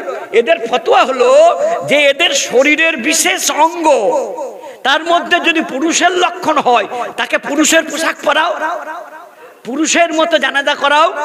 আর যদি মহিলার মানে তাদের যে বিশেষ অঙ্গ, জনন অঙ্গ, না পুরো পুরুষ হয় না পুরো স্ত্রী হয়, কোনোটাই পূর্ণাঙ্গ ভাবে বিকশিত হয় না, এদেরকে আমরা ক্লিপ বলি, এদেরকে আমরা তৃতীয় লিঙ্গ বলি, চালু বাংলায় হিজড়া বলি, চালু বাংলায় হিজড়া বলি। যদি কেউ জন্মগতভাবে আল্লাহ কাউকে হিজড়া করেন, তিনি যদি নামাজ রোজা ভালো কাজ দান ধ্যান করে যান, তিনি জান্নাতি, তিনি দোষী নন। ওটা আল্লাহ তাকে এরকম বানিয়েছেন। কিন্তু কাউকে আল্লাহ পুরুষ করে জন্ম দিয়েছে আর সে নারী সাজছে অপারেশন করে। হ্যাঁ, আল্লাহ তাবারক ওয়া তাআলা কিয়ামতের দিনে 3 জন লোকের প্রতি এত রাগান্বিত হবেন, এত রাগান্বিত হবেন, তার দিকে তাকাবেন না পর্যন্ত। তার মধ্যে একজন হলো আল মুতারাজ্জিলা, ওই মেয়ে যে পুরুষালী রং ঢং করে কথা বলে, ববকাট চুল পরে, ববকাট চুল কাটে, জিন্স আর প্যান্ট পরে নিলে পিছন থেকে কেউ বুঝতে পারবে না ওটা বেটা ছেলে না ওটা মেয়ে ছেলে। কথা বুঝতে পারছি? এদের উপরে আল্লাহর কঠিন অসন্তোষ আছে, এদের উপরে আল্লাহর কঠিন অসন্তোষ আছে। তো মাইকেল জ্যাকসন বলল আমার চামড়া পাল্টে দিতে হবে, পুরো শরীরটাই কয়েকশো বার কসমেটিক সার্জারি করে তিনি হলেন কালো নিগ্র যুবক। কালো, এক ঝাঁকড়া চুল, মোটা গোলগাল চেহারা। তার ভাইদেরকে নিয়ে একটা মিউজিক ব্র্যান্ড খুলেছিলেন, জ্যাকসন ব্র্যান্ড। গোটা পৃথিবীতে তার কোটি কোটি টাকার এক একটা অ্যালবাম বিক্রি হতো। তার মতো ডান্স, তার মতো নাচ গান পৃথিবীতে কেউ করতে পারতো না। ওই সময়কার কেন সর্বকালীন সেরা সেলিব্রিটিদের মধ্যে একজন। কিন্তু কি করলো? বললো আমি কালো থাকবো না, অপারেশন করে চামড়া সাদা করলো, না খেয়ে স্লিম হতে গেল। হ্যাঁ, বেটা ছেলে সাজলো, বেটা ছেলে সেজে মেয়ে ছেলে হলো অপারেশন করে, সমকামিতা করলো। আর ডেলি কি করতো? ভুঁড়ি না বেড়ে যায় তাই খেত, খাওয়ার 40 মিনিট পরে বমি করে ফেলে দিত। হ্যাঁ গো, আল্লাহ পাকের কুদরতের উপরে কেউ যদি খোদার উপরে খোদকারি করে তার লাস্টিং বেশি দিন হবে না। হবে না। 150 বছর বাঁচবো বলেছিল, কতদিন বেঁচে ছিল জানেন? 51 বছর 4 মাস সামথিং। মাত্র 50 বছরে মারা গেছিল লোকটা। 12খানা ডাক্তার, 12খানা বিজ্ঞানী, প্রযুক্তি বিজ্ঞানী তার ট্রিটমেন্ট করতো, তাকে বাঁচাতে পারেনি। কেন? খোদার উপরে খোদকারি করলে আল্লাহ যাকে মৌত যখন দেবে, এক সেকেন্ড, এক মুহূর্ত তাকে আল্লাহ সময় দেবেন না। ঠিক আছে, এক মুহূর্ত তাকে সময় দেবেন না। আমার বন্ধুরা, মৃত্যু প্রত্যেকটা মানুষের অনিবার্য। জন্মিলে মরিতে হবে, অমরকে কোথা কবে? মরতে হবে, জি মরতে হবে। মরে গেলেই সব খেলা শেষ, তাই তো? মরে গেলাম মানে সব খেলা শেষ। খেলিছ এ বিশ্ব লয়ে বিরাট শিশু, খেলিছ এই গোটা পৃথিবী। চন্দ্র তারকা তব খেলো না। এই চন্দ্র, সূর্য, গ্রহ, নক্ষত্র এক বিরাট শিশুর খেলনা সব। সেই বিরাট শিশুটা হলো সৃষ্টিকর্তা, শিশু তিনি নয়। কাজী নজরুল কবিতার ছন্দে তাকে শিশু বলে ব্যক্ত করেছেন। খেলিছ এ বিশ্বলে বিরাট শিশু, খেলিছ চন্দ্র সূর্য তব খেলো না। চাঁদ, সূর্য, আসমান, জমিন, গ্রহ, নক্ষত্র সব কিছু তোমার খেলনা সম। যখন চেয়েছো ভাঙিছ, গড়িছ তবে যেমন খুশি। আল্লাহ যখন চেয়েছেন গড়েছেন, যখন চেয়েছেন ভেঙেছেন। কারো বাধা দেওয়ার ক্ষমতা নাই, কারো বাধা দেওয়ার ক্ষমতা নাই। আমরা আধুনিক চিকিৎসা বিজ্ঞানের ছাত্ররা, আধুনিক জেনারেলিস্ট, বর্তমান মুসলমান সমাজের সবচেয়ে বড় ঘাটতি যেটা, সবচেয়ে বড় অপূরণীয় ক্ষতি যেটা, সেটা কি জানেন? আমাদের ছেলেরা, বর্তমান মুসলমান সমাজ এডুকেশন থেকে দূরে, শিক্ষা থেকে দূরে, না দুনিয়া শিখলো না দিন শিখলো। আবার বন্ধুরা, আমি একটা সরকারি মাদ্রাসায় চাকরি করি, হাই মাদ্রাসা, মাধ্যমিক পর্যন্ত। 600 স্টুডেন্ট। কত? 600। তার মধ্যে 400 মেয়ে আর 200 ছেলে। 200-র ভেতরে আমরা 40টা পাই স্কুলে ডেলি হাজিরা। বাকি 9-10-এ যারা পড়ে তারা আর কেউ ক্লাস করে না। কেন? তারা সব রাজমিস্ত্রি হয়ে গেছে, তারা সব রাজমিস্ত্রি হয়ে গেছে, মার্বেল মিস্ত্রি হয়ে গেছে। এবছর মাধ্যমিক পরীক্ষার বাংলা পরীক্ষার দিনে আমি জেলার 6টা সেন্টার ভিজিটের দায়িত্বপ্রাপ্ত মাদ্রাসা বোর্ডের পক্ষ থেকে 6টা সেন্টার, আমরা 4-5 জন বন্ধু আছি যারা দেখভাল করি। পরীক্ষা সরকারি নিয়ম মেনে হচ্ছে না, হয়নি। প্রথম সেন্টার যেটা গেলাম, নন্দকুমার। নন্দকুমার জানেন তো? নন্দকুমার বরকতিয়া হাই মাদ্রাসা বলে একটা পুরনো হাই মাদ্রাসা রয়েছে, ওই রফিকের যে মাংস দোকানের অপোজিটে ভেতরের দিকে, পরমহংসপুর বরকতিয়া হাই মাদ্রাসা, ওইখানে সেন্টার আমার মাদ্রাসার। একটা ছেলে দেখলাম পরীক্ষা দিতে এলো 1 ঘন্টা পরে, প্রায় 1 ঘন্টা পরে। ডিআই অফ স্কুল আমার সঙ্গে আছেন সরকারি গাড়িতে, তাকে যে কোনো উপায়ে বাইপাস করে তাকে ক্লাস পরীক্ষার হলে ঢুকিয়ে দিলাম। বললাম কি হয়েছিল, 1 ঘন্টা পরে এলি কেন? সে সকলের সামনে কিন্তু আই ওয়াশ করে মিথ্যা কথা বলে বেরিয়ে চলে গেল, হুজুর গাড়িটা খারাপ হয়ে গেছিল, বাইকটা খারাপ হয়ে গেছিল, তাই দেরি হয়ে গেল। পরে পরীক্ষা শেষে আমি জিজ্ঞেস করলাম, কি রে সত্যি কথা বলতো, তোর গাড়ি খারাপ হইলো? আরে মিনিটে মিনিটে বাস, 5 মিনিট ছাড়া হলদিয়া মেচেদা বাস চলে, তোর বাইক খারাপ হলেও তো তুই বাসে চলে আসবি।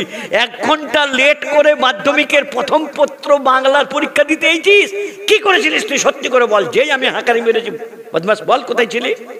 বলছে স্যার আমি তো কলকাতায় কাজ করছিলাম দর্জিপাড়াতে, আজ সকালবেলা ওখান থেকে বেরিয়েছি, আসতে আবার দেরি হয়ে গেছে। হ্যাঁ, ওই যে টোল ট্যাক্স আছে কোথায়, উলবেড়িয়ার ওদিকে ধুলাগড়ে, বলে ওখানেই তো 40 মিনিট দাঁড়িয়ে ছিল। তোর যে আজকে মাধ্যমিক পরীক্ষা, জীবনের প্রথম ম্যাট্রিক পরীক্ষা, আজ প্রথম সাবজেক্ট বাংলা, তা তুই কাল রাত্রে আসতে পারলি না? বলে কাজের খুব চাপ। সে কাজের লাভ লস্কান বুঝেছে, লেখাপড়ার লাভ লস্কান বুঝেনি।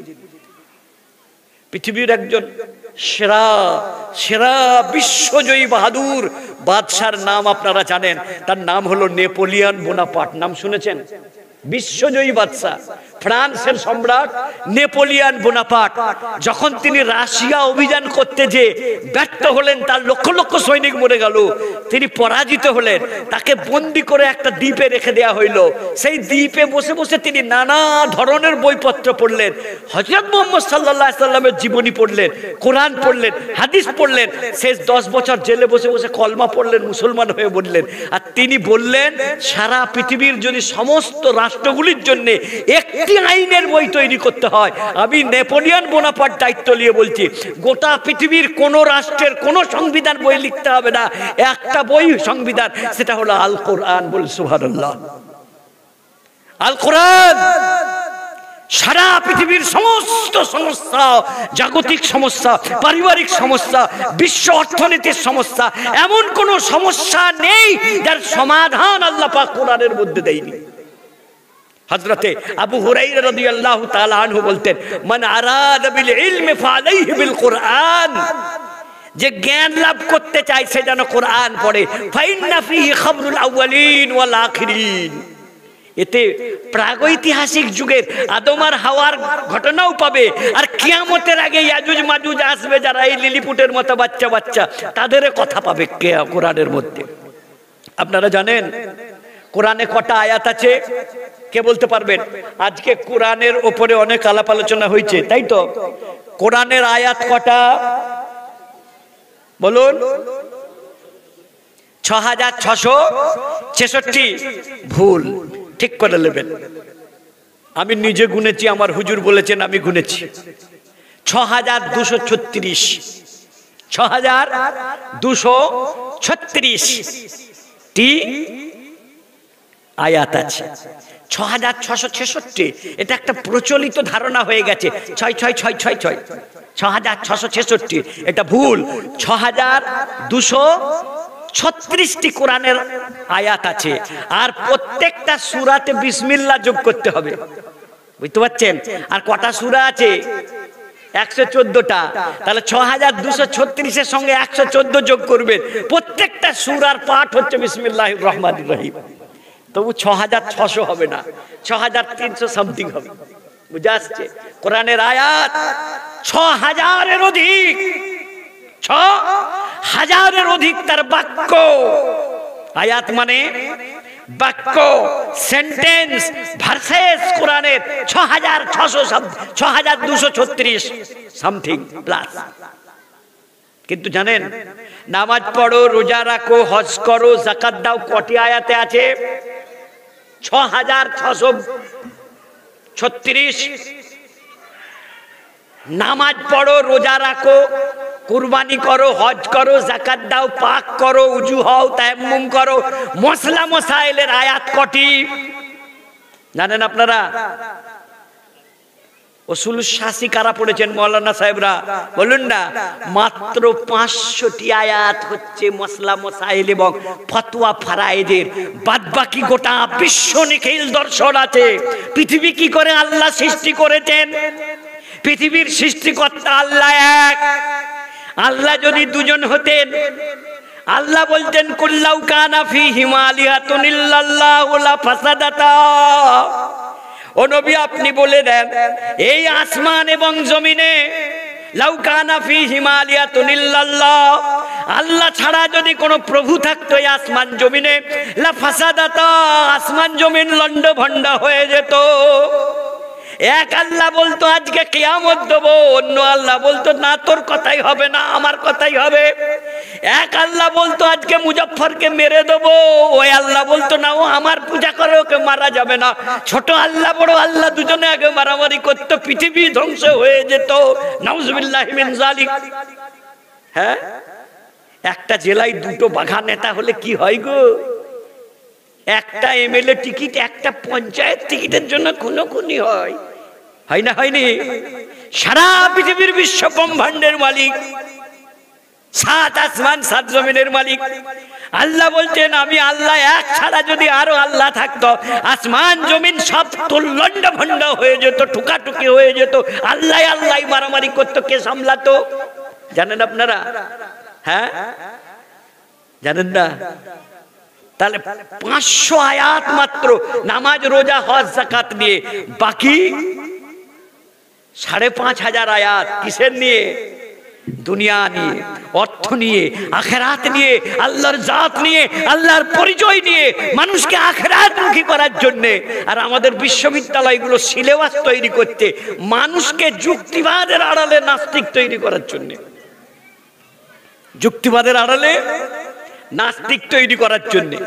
আপনারা পড়েননি জীবন বিজ্ঞান বলে একটা সাবজেক্ট পড়ানো হয় না, লাইফ সায়েন্স? বলে পৃথিবীতে প্রাণ কি করে তৈরি হলো? বললে প্রথমে সহজতর প্রাণী তৈরি হলো, কেঁচো তৈরি হলো, কুমির তৈরি হলো, জলের প্রাণী তৈরি হলো, আড়ায় উঠে পড়লো, কিছু আড়ায় আবার কিছু ডাঙায় কিছু জলে, আস্তে আস্তে জটিল প্রাণী দিয়ে মানুষ হলো। এটাকে বলে বিবর্তনবাদ। মানুষ নাকি আগে বাঁদর ছিল, মানুষ নাকি আগে বাঁদর ছিল, গাছে লাফাতে লাফাতে তার লেজটা ছিঁড়ে গেল। হ্যাঁ, এই রাজনৈতিক নেতাগুলোকে দেখলে আমার মনে হয় শালা ডারউইন ঠিকই লিখে গেছে। এরা সকালবেলায় কংগ্রেসে থাকে, সন্ধ্যাবেলায় সিপিএমে। হ্যাঁ, আমরা বাঁদরের বাচ্চা, হনুমান, তারা বড় হনুমান, আমরা ছোট মিনি বাঁদর। সকালে সিপিএম, সন্ধ্যায় কংগ্রেস। আমি এই জন্যই মনে হয় ডারউইন বলে গেছিল যে মানুষ হলো বাঁদরের, বাঁদর হলো মানুষের বাপ ঠাকুর দাদা। নাউজুবিল্লাহি মিন যালিক। এরা ইহুদি। ইহুদিদের আকীদা হলো, আপনারা জানেন ইহুদিরা এমন একটা জাতি, গোটা পৃথিবীতে যদি 150 নোবেল পেয়ে থাকে, এরা একাই 140টা নোবেল পেয়েছে ইহুদিরা। হ্যাঁ, এদের মেধা আছে, এদের বুদ্ধি আছে। কেন জানেন? আল্লাহ পাক বনি ইসরাইলকে বুদ্ধি দিয়েছিলেন, বিদ্যা দিয়েছিলেন, মেধা দিয়েছিলেন, আর বলেছিলেন তোমরা আল্লাহকে মানো আর মুসাকে মানো, হারুনকে মানো। বললো মুসাকে মানবো না। পৃথিবীর এত বেয়ারা জাতি, এত হটকারী এবং বজ্জাত জাতি পৃথিবীর ইতিহাসে নাই। হ্যাঁ, মুসা নবী বলল চলো প্যালেস্টাইন দখল করবে। যেই প্যালেস্টাইন এখন বলছে আমরা ছাড়বো না, মুসা নবী যখন বলল ফেরাউনের লোহিত সাগর পেরিয়ে চলো আমরা ওখানে লড়াই করব, প্যালেস্টাইন দখল করব, হযরতে ইয়াকুব নবীর বসবাসের জায়গা, ইব্রাহিম নবীর বিচরণ ভূমি, ইব্রাহিম নবীর কবর আছে প্যালেস্টাইনের জেরুজালেমে, চলো আমরা প্যালেস্টাইন দখল করব। এই মুসা নবীর উম্মত, এই ইহুদিরা বলল আনতা ওয়া রাব্বুকা ফাকাতিলা ইন্নাহা হুনা কাইদুন। এই মুসা তুমি আর তোমার খোদা লড়াই করবে, যাও, আমরা এখানে বসে রইলাম, আমরা লড়াই করব না। সেই পর্যাত ইহুদি জাতি। এদের মেধা আছে কিন্তু এদের বদমাশি আছে। এদের নবী যখন ছিলেন হযরতে দাউদ আলাইহিস সালাতু ওয়াস সালাম, হযরতে দাউদের গলা আল্লাহ এত সুন্দর দিয়েছিলেন, গোটা পৃথিবী মুক্ত হয়ে যেত। গাছের পাখিরা আসতো জবুর তেলাওয়াত শোনার জন্য, সমুদ্রের মাছরা নদীর ধারে, খালে বিলে ডোবাতে চলে আসতো জবুর নবী, দাউদ নবীর জবুর তেলাওয়াত শোনার জন্য। আর ইহুদিরা প্রচুর পরিমাণে মাছ খেতে ভালোবাসে। এখনো পর্যন্ত ইহুদি জাতি তাদের দুবেলা প্লেটে মাছ চাই, মাছের মাথা বাদ দিয়ে তারা মাছের বডি খায়। তারা বলে মাছের মাথা খেলে বুদ্ধি মোটা হবে, মাথা মোটা হবে। যে ইহুদি মেয়েরা যখন থেকে পেটে বাচ্চা নেয় তারপর থেকে একটা বিশেষ প্রক্রিয়ার মাধ্যমে এরা যায়, এদের বাচ্চারা বড় মেধাবী হয়, এদের বাচ্চারা বড় মেধাবী হয়। এদের প্রধান খাদ্য একটা মাছ, দুবেলা এদের 2 পিস 4 পিস করে মাছ চাই, সামান্য 1 পিস রুটি আর 3 পিস মাছ। আল্লাহ এদেরকে মানওয়া সালওয়া খাইয়েছিল, এদেরকে জান্নাতের খাবার খাইয়েছিল 40 বছর। এদের বুদ্ধিটা এই জন্য একটু বেশি, কিন্তু শয়তানি বুদ্ধিও বেশি। যে দাউদ নবী জবুর পড়তো, বনের পাখিরা জবুর শুনতে আসতো, নদীর মাছেরা পুকুরের ধারে চলে আসতো, খাল বিল সব পেরিয়ে টপকে টাপকে ডোবাতে আসতো। আর ওরা জবুর শোনা বাদ দিয়ে, দাউদ নবীর কাছে বসা বাদ দিয়ে ওরা মাছ ধরতে চলে যেত। আল্লাহ তাবারক ওয়া তাআলা বললেন তোমরা মাছ ধরবে, সারা সপ্তাহ ধরবে, কিন্তু শনিবার দিনে দাউদ নবী যখন জবুর তেলাওয়াত করবে তখন তোমরা মাছ ধরবে না। কি করবে না? সারা সপ্তাহ মাছ ধরবে, যে শনিবার দিনে মাছ ধরবে না। কই ইয়াউমুস সাbt, শনিবার দিনে মাছ ধরবে না তোমরা। নিষেধ, হারাম হলো তোমাদের জন্য। কেন? ওই মাছেরা তোমাদের কাছে আসে না, ওটা জবুর নবীর, এই দাউদ নবীর জবুর পাঠ শুনতে আসে ওরা। আজকের দিনে এই মুহূর্তে ওদেরকে কি করা যাবে না? শিকার করা, জাল ফেলা, বড়শি দেওয়া এসব জায়েজ হবে না। ওরা দুষ্ট বুদ্ধি বার করলো, আমরা শনিবারে মাছগুলো যখন নদীর ধারে চলে আসবে আমরা ওদের বেড়া দিয়ে ঘিরে দেবো, পুকুরগুলো মুখ বন্ধ করে দেবো, সব ঢুকে যাবে, আমরা জাল ফেলে দেবো, রবিবারে ধরে খাবো, সোমবারে ধরে খাবো। হ্যাঁ, যে দুষ্টি বুদ্ধি বের করলো, আল্লাহ তাবারাক ওয়া তাআলা বললেন কুনু কিরাদাতান খাসিন, কুনু কিরাদাতান খাসিন, তোমরা বাঁদর হয়ে যাও, তোমাদেরকে বাঁদরে রূপান্তরিত করলাম। আল্লাহ পাক অভিশাপ দিয়ে ইহুদি জাতিকে দাউদ নবীর একদল উম্মতকে বাঁদর বানিয়ে দিয়েছিল। তাহলে আমরা কোরআনে কি পাই? একদল মানুষ আল্লাহর সঙ্গে বেঈমানি বিশ্বাসঘাতকতার জন্য আল্লাহ পাক তাদেরকে কি বানিয়ে দিয়েছিল? বাঁদর। তাহলে ইহুদিরা বাঁদরের বাচ্চা, ইহুদিরা বাঁদরের সন্তান। ওরা বলল আমরা এমন একটা থিওরি বার করব, গোটা পৃথিবীকে বলবো তোরাও বাঁদরের বাচ্চা। এ শালা ডারউইন ওই থিওরিটা বার করলো, ওই ইহুদি ছিল। ডারউইন বলে মানুষ, আমরা মানুষ হওয়ার আগে আমরা শিম্পাঞ্জি ছিলাম, গরিলা ছিলাম, বন মানুষ ছিলাম। বন মানুষ দেখেছেন? পুরো মানুষেরই মতন খানিকটা শিম্পাঞ্জি। তাদের ট্রেনিং দেওয়া হচ্ছে যে মানুষের মতো কার্যকলাপ করতে পারে নাকি? হবে না। মানুষ হচ্ছে আল্লাহর সৃষ্টির সেরা মাখলুক, মানুষের কোনো তুলনা নেই। মানুষকে আল্লাহ অনুপম তৈরি করেছেন, যার কোনো উপমা নেই, বেনজির, বেনজির, যার কোনো নজির নেই। এর চেয়ে ভালো কোনো সৃষ্টি মডেল কেউ কল্পনা করতে পারেনি, কেউ কল্পনা করতে পারেনি। আমার বন্ধুরা, আমাদের সন্তানদের ইমানের ঘুণ ধরাবার জন্য বিবর্তনবাদকে আজ সিলেবাসে ঢুকিয়ে দেওয়া হয়েছে। ইউরোপের মানুষ, লন্ডনের মানুষ, তারা আর বিবর্তনবাদকে বিশ্বাস করে না, বলে কি করে হয়ে যেতে পারে। আমি আইনস্টাইনের জীবনী পড়তে পড়তে হতবাক হয়ে গেছিলাম যে বাবা, বিগ ব্যাং মানে গোটা পৃথিবীটা একটা বল ছিল। কি ছিল? গোটা পৃথিবী মানে জানেন, যত কোটি কোটি নক্ষত্র আছে, সূর্য আছে, মঙ্গল গ্রহ আছে, বৃহস্পতি আছে, যে যা আছে শনি, সবগুলো বেদানার দানার মতো একটাই দানা ছিল। ফলটার নাম কি গো? বেদানা।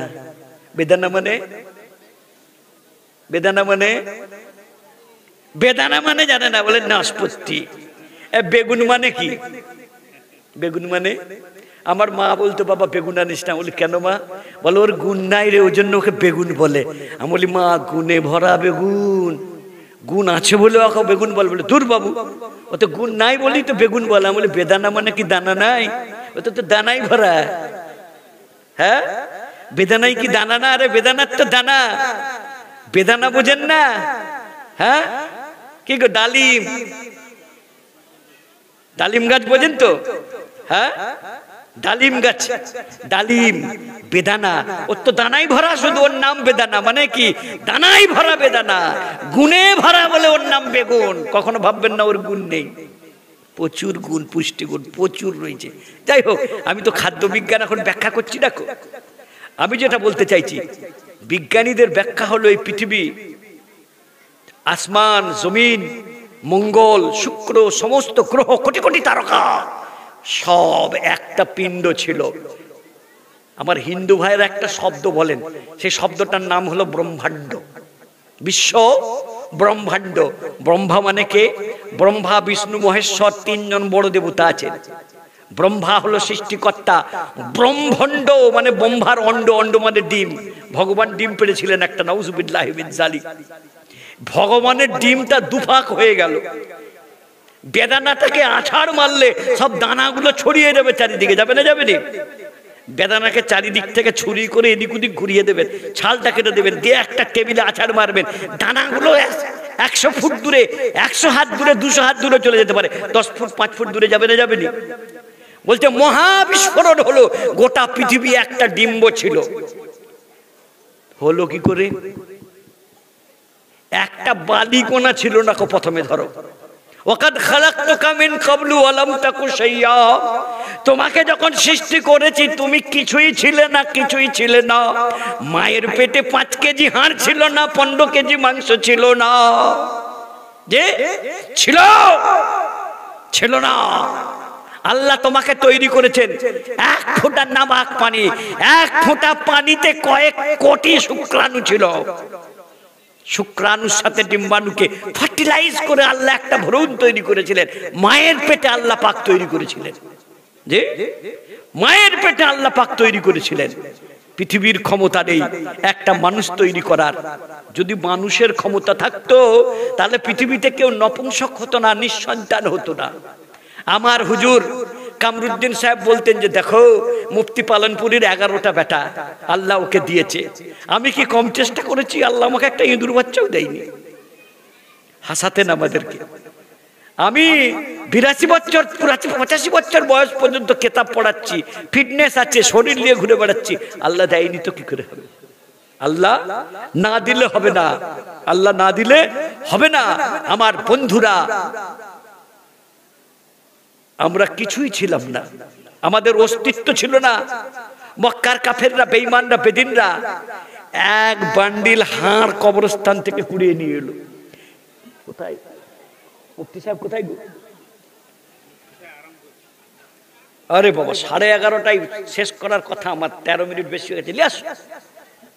বন্ধুরা, 1 বান্ডিল হাড় কুড়িয়ে নিয়ে এলো, মরা গরুর হাড়, মরা মানুষের খুলি নিয়ে এসে নবী সাল্লাল্লাহু আলাইহি সাল্লামের সামনে রেখে দিয়ে বলতো, ক্বালা মাইয়ুহিল ইযাম ওয়া হিয়া রামীম।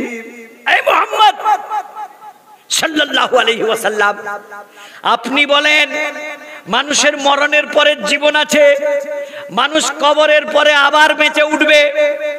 আপনি বলুন মাইয়ুহিল ইযাম ওয়া হিয়া রামীম। আয়াতটাকে চেনা লাগছে না? প্রতিদিন সূরা ইয়াসিনে পড়েন না? মক্কার কাফেররা মরা মানুষের হাড় আর মাথার খুলি কুড়িয়ে নিয়েছে। আল্লাহর নবীকে বলল মাইয়ুহিল ইযাম, এই হাড়গুলোকে কে আবার বাঁচিয়ে তুলবে? ওয়াহিয়া রামীম, যখন সে চূর্ণ বিচূর্ণ পাউডার হয়ে গেছে।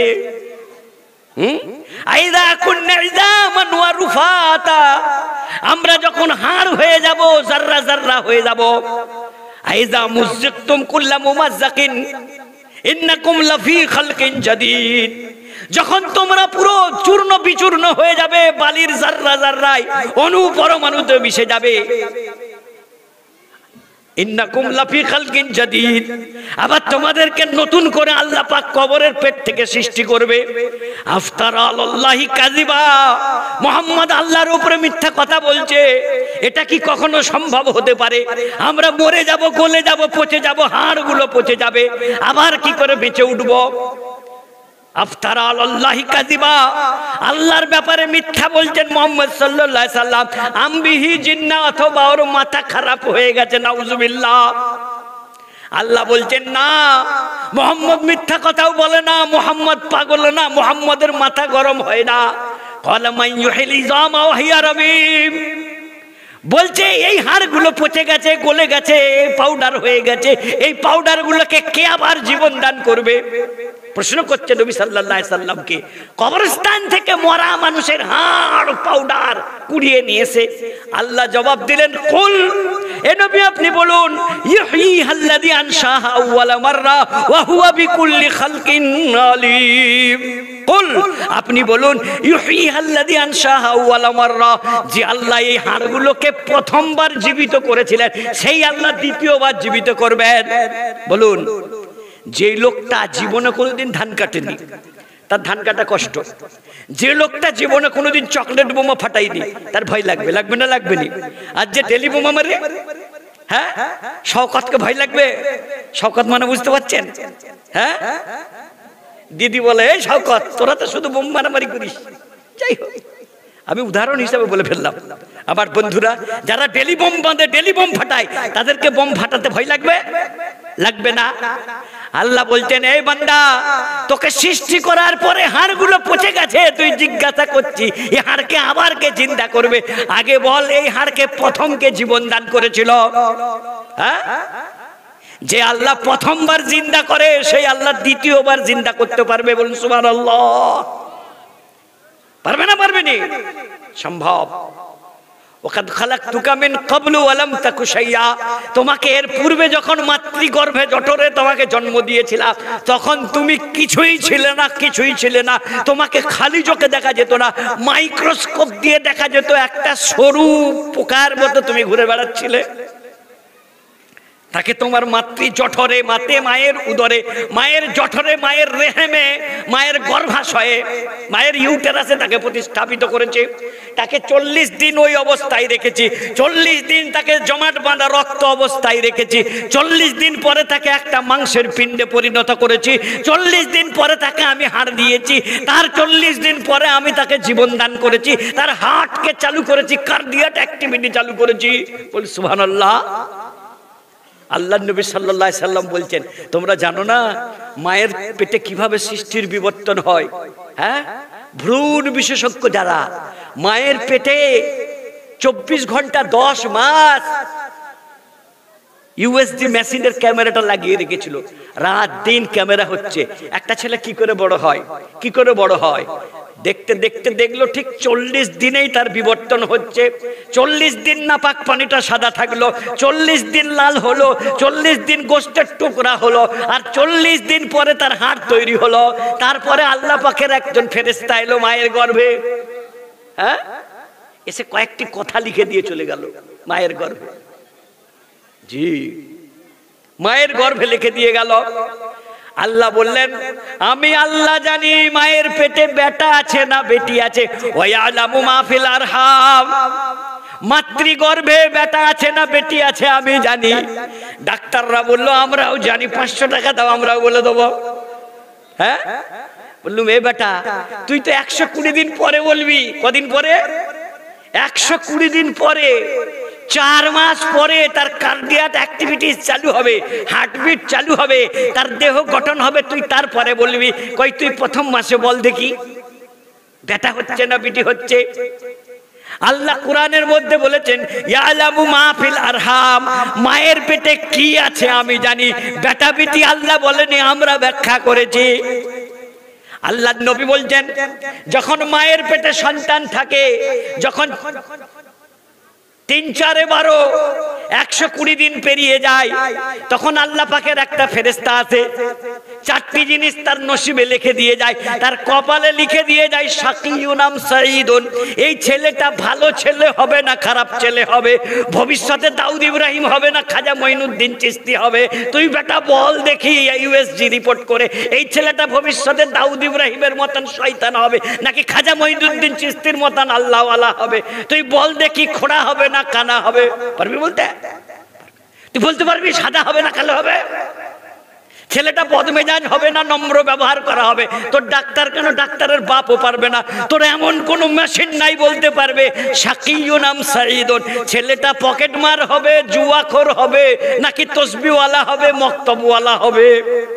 আবার বন্ধুরা, মুসলিম সমাজকে ধ্বংসের থেকে বাঁচাতে পারে একটাই পথ, সেই পথটা হচ্ছে আমার ছেলেরা স্কুলে যাবে এবং মাত্র 40 মিনিটের জন্য মক্তবে যাবে। যাবে ইনশাল্লাহ। আমার কাছে একজন তাবিজ আনতে এসেছে, বুঝলেন, এসে বলছে হুজুর তাবিজ দেন। আমি বলি কিসের জন্য? বলছে না খুব পেরেশান আছে। আমি বলি কিসের জন্য বলুন না।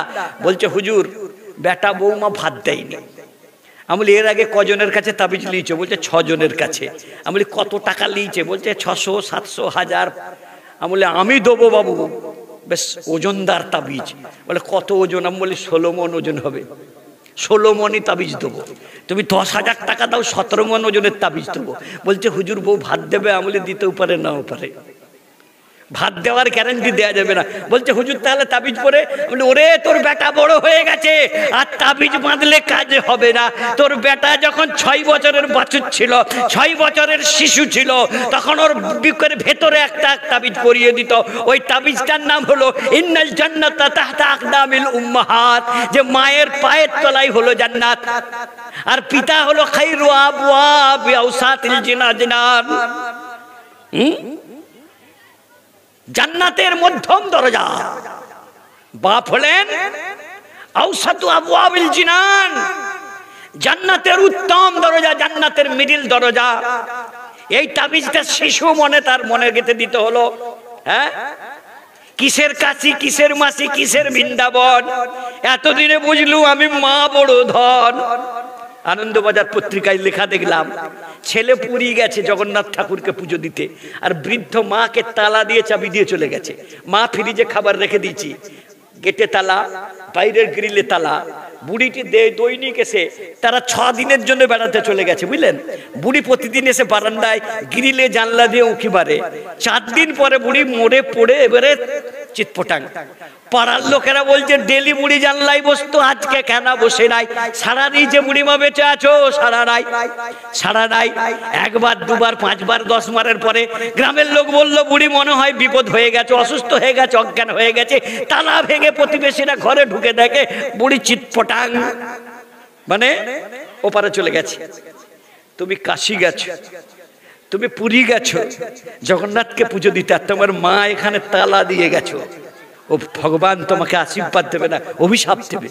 হ্যাঁ, যারা মায়ের হক আদায় করে না, প্রতিবেশীর হক আদায় করে না, হজ করতে বেরিয়ে পড়ে, তাদের হজও কবুল হবে না।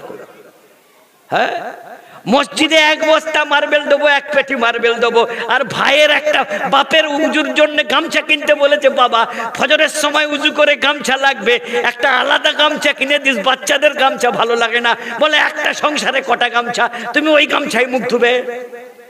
আর বিকেলবেলা শালি হয়েছে, শালির জন্য বিরিয়ানি হয়েছে, কুরমা হয়েছে, কাবাব হয়েছে, আর বিকেলবেলা শালিকে মোটরসাইকেলের পিছনে নিয়ে যে মনমোহনী বস্ত্রালয় বালুচুরি কিনে লাও। কত দাম? বলে 3500 টাকা। যতই হোক শালি মানে আদি ঘরওয়ালি, যে বাপের জন্য গামছা জুটে না, আর বেটি শালির জন্য 3000 টাকার বালুচুরি। বালুচুরি আল্লাহ কবুল করবে না, গোনা হবে, পাপ হবে।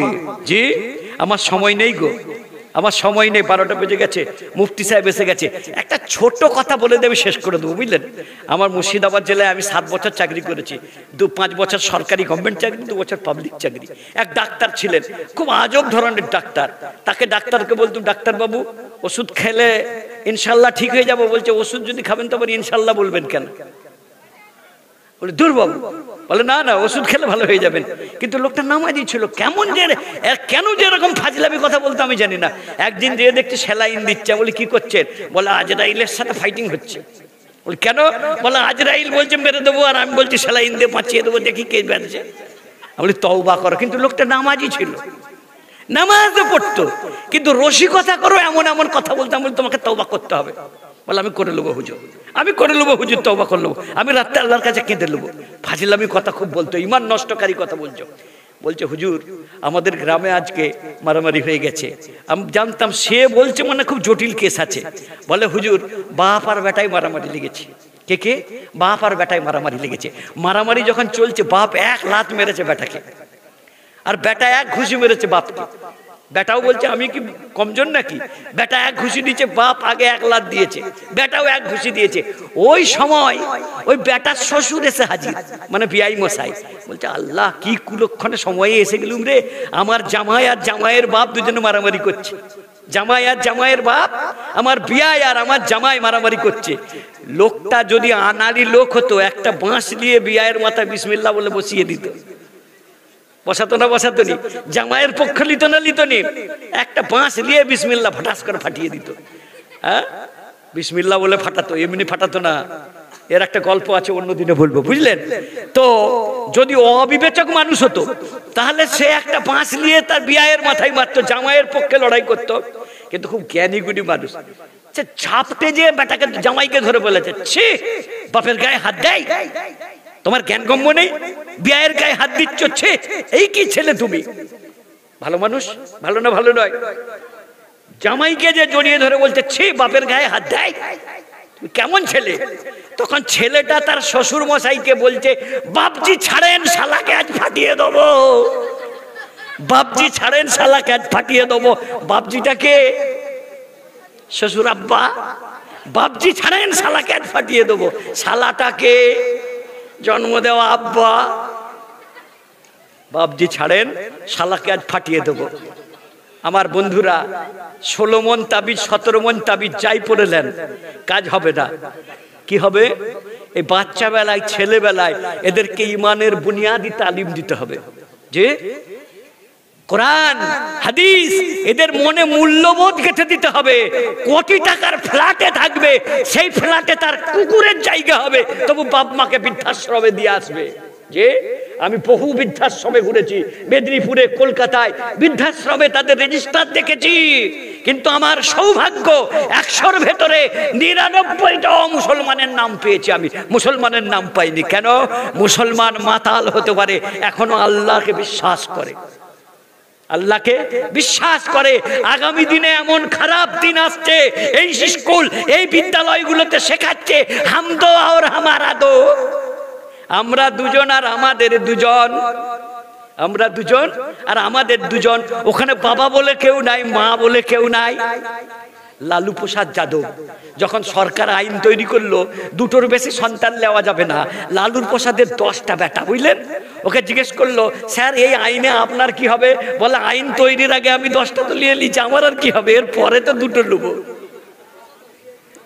লালু মানেই যোগ। কথা বুঝতে পারছেন আমার বন্ধুরা? সন্তান বেশি দেখ কম দেখ, আল্লাহ যা দিবেন সেই সন্তানটাকে আল্লাহর নিয়ামত মনে করতে হবে। এই সন্তানটাকে লালন পালন করা, সঠিকভাবে মানুষ করা, মুসলমান তৈরি করা। আমার ছেলে ডাক্তার তৈরি হোক, আমার ছেলে এসডিও তৈরি হোক, বিডিও তৈরি হোক, এমবিবিএস তৈরি হোক। আল-আমিন মিশন 10,000 এমবিবিএস ডাক্তার তৈরি করেছে, এবং প্রত্যেকটা ডাক্তারের মুখে আলহামদুলিল্লাহ কলমা শুনতে পাবেন, নামাজ পড়ে নেওয়াল্লাহ তারা। আল-আমিন মিশন সাকসেস হয়েছে।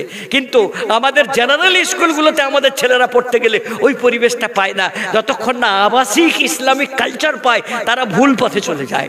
তাই আমাদের ছেলে যাদেরকে আমরা মিশনে রেখে পড়াতে পারছি না, আমাদের সরকারি স্কুলগুলোতেই পড়াবো, কিন্তু 40 মিনিট আধ ঘন্টার জন্য সকাল বা সন্ধ্যা এক টাইম আমাদের ছেলেগুলোকে মক্তবে পাঠাবো, ইমাম সাহেবের কাছে পাঠাবো। টিউশনি ফিস 500 টাকা করে ইংরেজির টিউশনি দিয়েছে, আরবির ইমাম সাহেবকে 50 টাকা দিতে জান কেটে যাবে, বুঝলেন? আমরা পয়সা দিয়ে আমার সন্তানকে কোরআন শেখাবো, শেখাবো, শেখাবো। কারা আছেন বলুন, আমার ছেলেদেরকে মক্তব পাঠাবো? হাত তুলুন। এই তুই হাত তুলবি কেন? তুই ছেলের বাপ হয়েছিস খোকা, গাধা। তোরা হাত তুলবি না, তোদের বাপেরা হাত তুলবে, এরাও হাত তুলে বসে আছে। আমার বেটাকে আমি মক্তবে পাঠাবো। আরে তুই তো নিজে বেটা।